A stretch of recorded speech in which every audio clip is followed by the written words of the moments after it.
Hatıralar şamalı bezaydi hayalimni, onajonim rumolim.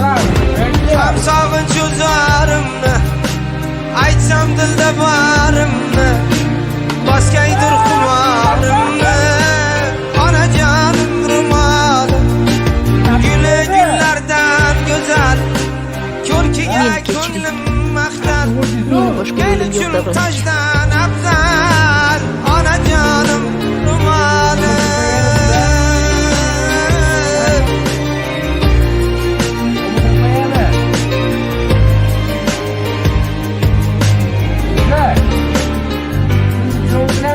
Qo'llarining izi bor, guldan shirin isi bor, yarmi baxt yarmi azor, onajonim rumolim. Ko'z yoshlar chiqsa dardi, yig'lab unga artardi, dardin birga tortardi, ey onajonim rumolim. Guli gullardan go'zal, ko'rkiga ko'nglim maqtal, men uchun tojdan afzal, onajonim rumolim. Uchirgay xayolimni xotiralar shamoli, bezaydi hayolimni, onajonim rumolim.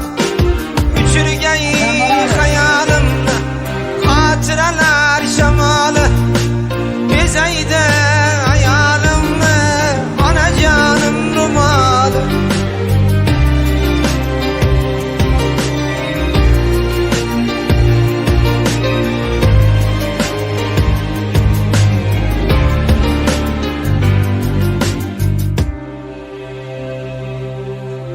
Yuragimning ardog'i, mehrimning yo'q xadog'i, uyimizning bayrog'i, ey onajonim rumolim.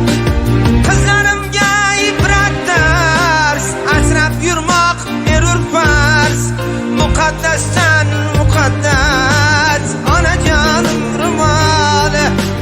Berib onalik haqqin, ketdilar go'yo chaqin, onamga mendan yaqin, onajonim rumolim. Berib onalik